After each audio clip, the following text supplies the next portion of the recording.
Hello students, welcome to your computer class. Now we were on the chapter number 11, relational database. Yesterday we had discussed about the terminology of the relational database, means what are the domain, what are the tuple, attribute, record and cardinality, degree. Degree is number of column, cardinality is number of row in a table. Domain is the collection, a set of the values of a particular column. Right? Now, the last topic was the view. Okay, I am telling you once again what is the view. View is the logical table. What is the logic? Why this logical table? Because sometimes the table has some sensitive data and we can't give the access to all to access that sensitive data. So, and we want to give permission on some column, but we don't want to give the same permission on the other column. यानी column wise एक table है, एक table में सारे column है, आप पूरी table पे परमिशन नहीं देना चाहते, आप सिर्फ पर्टिकुलर कॉलम पर परमिशन देना चाहते हैं, पर्टिकुलर कॉलम से परमिशन हटाना चाहते हैं, और ये वाली चीज़ आप सिर्फ व्यू से कर सकते हैं। ऐसे होता है। This is your physical table. Physical table means store on the database. ठीक है, अब आपने बनाया एक view which has okay this table, just guess this table has 1 2 3 4 5 columns. If you make a view having the 3 columns only, using that view what you can do, you can access these 3 columns. मान लीजिए आपने 3 column में first, third and fifth वाले column का एक view बनाया।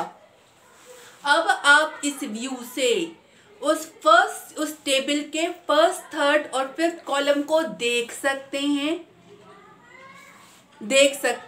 Change कर सकते हैं। ये सब काम आप कर, जो परमिशन आपको व्यू पर मिली हो, व्यू पर आपको अपडेट करने की परमिशन मिली है, व्यू पे देखने की परमिशन मिली है, व्यू पे आपको नया डालने की जो परमिशन मिली हो, उस अकॉर्डिंग आप इस व्यू को यूज करके इस टेबल पे काम कर सकते हैं। इस लाइन का क्या मतलब हुआ? व्यू को यूज करके इस टेबल पे काम, because the view is the logical one. View का कोई फिजिकल एग्जिस्टेंस मतलब स्टोरिंग, आपका व्यू कोई आपका उसमें फिजिकल स्टोरेज पे जाके व्यू स्टोर नहीं होता, स्टोर तो केवल टेबल है।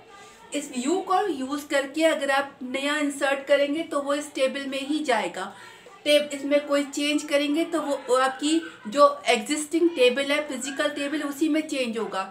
सिर्फ काम आप व्यू यूज करके कर रहे हैं, लेकिन काम जो हो रहा है वो एक्चुअल टेबल यानी एक्चुअल एग्जिस्टेंस वाली टेबल पे हो रहा है। ठीक है, तो view is a logical table. So using the view you can hide the sensitive data, you can give on a particular column of the table. This type of work you can do using the view.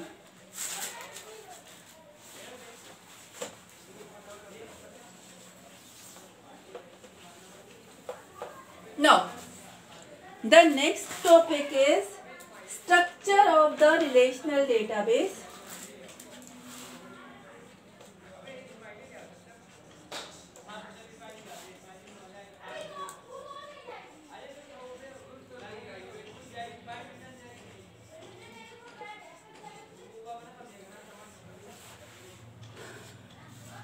Basically structure of the relational database मैंने आपको बताया था domain.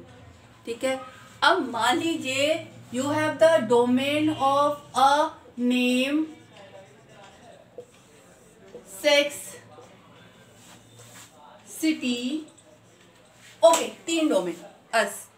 Then you have a table which has the 3 column and this domain is the set of value of each column। यानी आपके इस column में जो value आएगी वो इसी सेट से आएगी। ठीक है, जैसे इसमें मान लीजिए नेम, नाम, जितने भी हैं नेम, अ सेट, जो वैल्यू आएगी वो इसी सेट से आएगी। इस कॉलम की वैल्यू के सेट को आपका डोमेन बोलते हैं। यस, ठीक है। तो नेम, नाम, sex, male and female, and city Prayagraj. कि अब ये चीज याद रहे कि किसी भी दो रो में वैल्यू एकदम सेम नहीं होती। Each row is the unique means no two row has exactly same value. किसी भी दो रो में एकदम सेम वैल्यू नहीं हो सकती, ठीक है। यानी आपकी जो नंबर ऑफ रो है that is the all possible combination of these sets. देखिए ये वाला डोमेन मतलब इस कॉलम की सारी वैल्यू का कलेक्शन, ये वाला डोमेन इस कॉलम की वैल्यू का कलेक्शन, और ये वाला डोमेन इस कॉलम की वैल्यू का कलेक्शन। और कोई भी रो बनेगी, एक वैल्यू इसमें से, एक वैल्यू इसमें से, एक वैल्यू इसमें से, इस तरीके से बनेगी। यानी your table is the all possible combination of these domain. That is the relational database, right?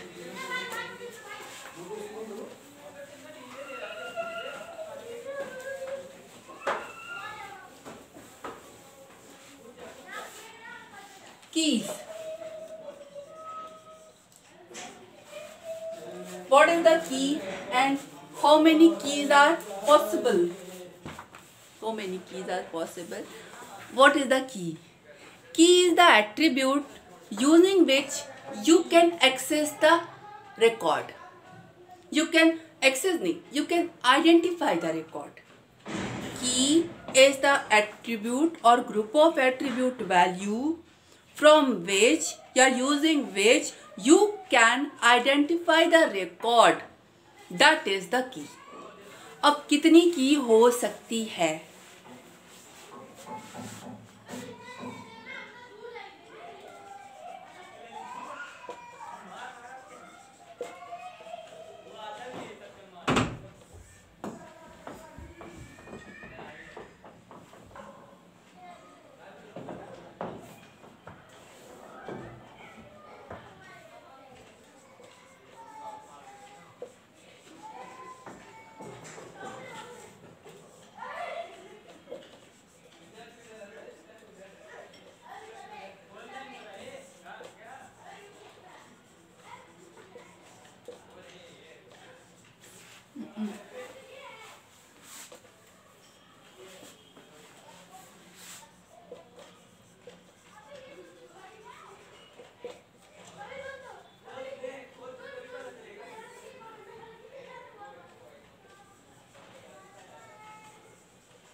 Now keys. What is the key? Using the value of the key, you can identify the record. That is the key, right? Up first one is the candidate key. I am taking the example of student. Okay, this is the student table.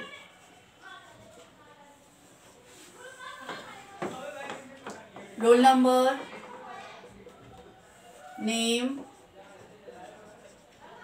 roll number, name, city, Aadhaar card number,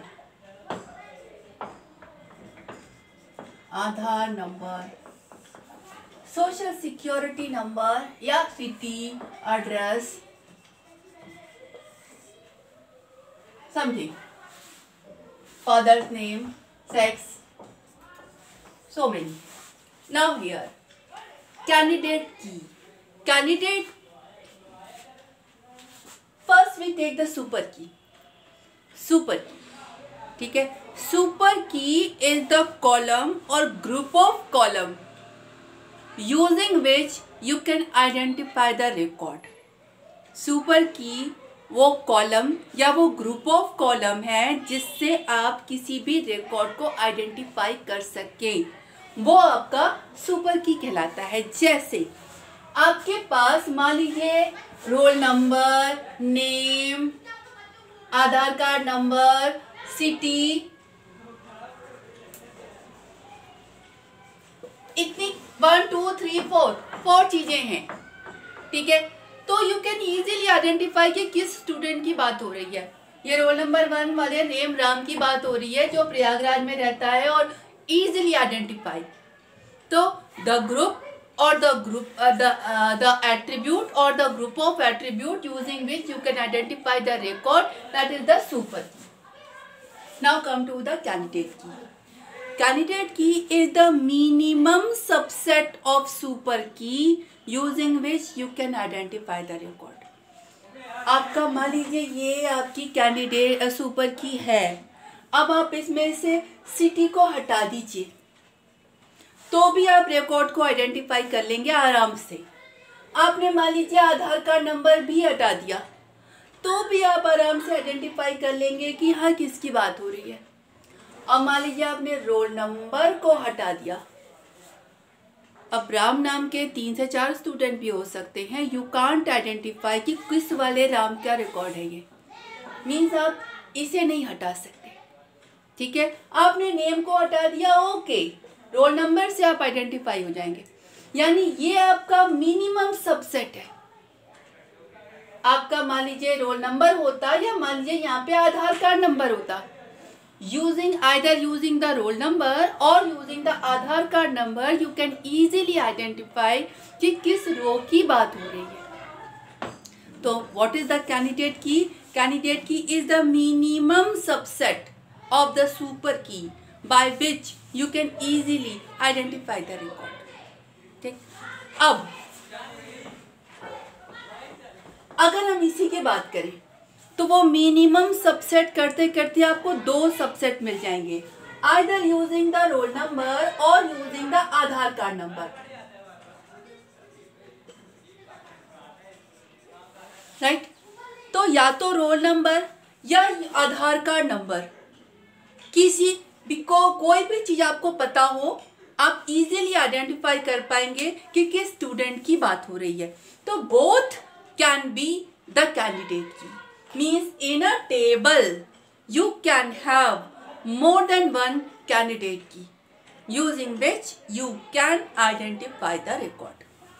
Now come to the primary key. Primary key is the key which has 2 characteristics. First, it should be unique.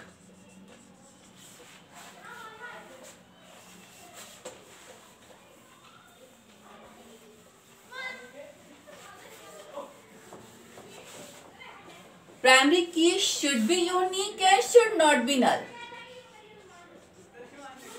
मतलब पहली बात तो की means using which you can identify the record. आप अपनी table में किसी column को प्राइमरी की बनाते हैं, ठीक है। तो अगर आपने किसी कॉलम को प्राइमरी की बनाया है तो उस कॉलम में 2 खास बात होनी चाहिए। पहला, उस कॉलम में वैल्यू यूनिक होनी चाहिए। Unique means not repeated, means किसी भी 2 रो की वैल्यू इस पर्टिकुलर कॉलम में सेम नहीं हो सकती। Value should be unique and should not be null, मतलब आपकी उस पर्टिकुलर किसी भी रो में इस कॉलम में वैल्यू हर हाल में प्रेजेंट होनी चाहिए।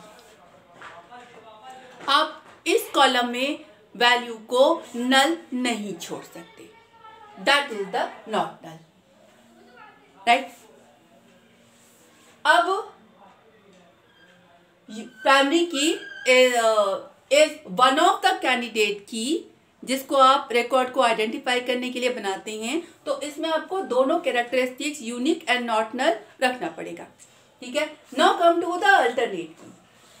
आपकी टेबल में एक से ज्यादा कॉलम की बनने लायक हो सकते हैं। जैसे हमारी टेबल में रोल नंबर और आधार कार्ड नंबर 2 अलग अलग कॉलम थे, 2 अलग अलग कैंडिडेट की थी।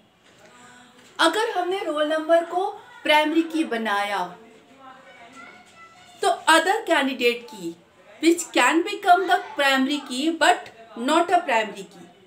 एक टेबल में केवल एक प्राइमरी की होता है, एक टेबल में एक से ज़्यादा प्राइमरी की नहीं होती। तो अल्टरनेट की इज द कैंडिडेट की विच कैन बी प्राइमरी की बट नॉट अ प्राइमरी की। इट इज द अल्टरनेट की, मतलब ये एक अल्टरनेट की है जिसको प्राइमरी की बनाया जा सकता है। अब यहाँ पर दोनों में अंतर, प्राइमरी की अगर हमने किसी को बनाया है तो हम उसे, देखिए यूनिक तो दोनों होंगे। If it is the key by which you can identify the record, both are the key, both are the unique. But if it is the primary key, it should not be null, but alternate key may be null. अगर आपने उसे primary की नहीं बनाया है तो उस column में को आप खाली भी छोड़ सकते हैं, आपका रो क्रिएट हो जाएगी। लेकिन अगर आपने प्राइमरी की बनाया है और अगर आप उस कॉलम को खाली छोड़ रहे हैं तो वो रो क्रिएट नहीं होगी। सेकेंडरी की, सेकेंडरी की इज नॉट अ प्राइमरी की, मतलब आप प्राइमरी की के अलावा किसी और की के बेस पर अगर आप रिकॉर्ड को सर्च करते हैं, which is not the primary की, दैट इज द सेकेंडरी की। फॉर एग्जाम्पल, मान लीजिए ये आपका सिटी है। इफ यू आर सर्चिंग, हमें वो सारे स्टूडेंट चाहिए जो प्रयागराज में रहते हैं। अब आप रो को किस बेस पे सर्च कर रहे हो? सिटी के बेस पर ये तो रिपीटेड भी होगी, नल भी मिल सकता है कि चाहे कितनी बार हो, लेकिन आइडेंटिफाई तो इसी रिकॉर्ड के बेस पे कर रहे हैं। तो this is not the primary key, और ये यूनिक भी नहीं है। This is not the primary key, this is not the unique, this may be null, but you are searching the record using the secondary attribute. तो now this time this is the secondary key. Now come to the foreign key. Foreign key क्या होता है? देखिए कभी कभी किसी table में, जैसे मान लीजिए मैं इसी की बात करूं, one is the student table which has the roll number, name and address and city. This is the primary key here. Now come to the fees table. अब फीस टेबल में हमने क्या डाला? मान लीजिए हमने फीस का डेट डाल दी, ठीक है, मंथ डाल दिया, अमाउंट भी डाल दिया, और मान लीजिए हमने एक फीस आईडी भी डाल दी, तो भी आप आइडेंटिफाई नहीं कर पाएंगे अगर यही 4 कॉलम है तो किसने ये फीस जमा की। आईडी इज द यूनिक 1 2 3 4 करके आपने एक आईडी दी, हर रो की एक यूनिक आईडी है, स्टिल यू कांट आइडेंटिफाई कि ये किसकी बात कर रहा है, किस स्टूडेंट ने ये fees the. Fees, if a table, कोई कॉलम प्राइमरी की बनने लायक की क्या होता है जिससे आप रिकॉर्ड को आइडेंटिफाई कर पाए, लेकिन यहाँ पर किसी भी कॉलम से आप आइडेंटिफाई नहीं कर पा रहे हैं कि किस स्टूडेंट की बात हो रही है, ये फीस किसने जमा की। ठीक है, जब किसी टेबल में कोई भी कॉलम प्राइमरी की बनने लायक नहीं होता तो किसी दूसरे टेबल की प्राइमरी की को एज अ की यूज करते हैं। जैसे अगर मैंने यहीं पर रोल नंबर डाल दिया, now you can easily identify कि ये रोल नंबर 10, मतलब इस स्टूडेंट ने फीस जमा की है। अब यहाँ पर देखिए, ये रोल नंबर 10 आपका अगर जनवरी में जमा करेगा, फिर रोल नंबर 10 फरवरी में भी जमा करेगा, फिर रोल नंबर 10 मार्च में भी जमा करेगा, mean this is the repeated one, but using which you can identify the record. तो व्हाट इज द फॉरेन की? व्हेन अ टेबल, जब किसी टेबल में कोई कॉलम प्राइम की बनने लायक नहीं होता, then you take a column of another table which is primary key in the table to make a key. Now this is the primary key here and this is the foreign key here. जब हम किसी दूसरे table की primary की को as a की use करते हैं तो यहाँ पर वो की फॉरेन की कहलाती है, राइट? क्योंकि अगर हम इसे हटा दें तो कोई भी किसी भी कॉलम से आप आइडेंटिफाई नहीं कर पा रहे हो, तो ये जो की है वो इस मेन टेबल में प्राइमरी की है, हमने इसे यहाँ से लिया है। अब फॉरेन की खास बात कि अगर हमारी इस कॉलम में कोई कॉलम फॉरेन की है तो इसमें अगर कोई वैल्यू पड़ी हुई है तो वो वैल्यू हर हाल में मेन टेबल में होनी चाहिए। फॉर एग्जाम्पल, आपने लिया रोल नंबर 34 ने जनवरी में फीस जमा की इतनी, पता चला स्टूडेंट वाली टेबल में रोल नंबर 34 है ही नहीं। This is just not possible. अगर ये फॉरेन की है तो इसमें जो वैल्यू है वो मेन टेबल में प्रेजेंट होनी चाहिए। दैट इज द फॉरेन की। Okay, sufficient one. We will take the remaining thing in the next class. Okay, thank you.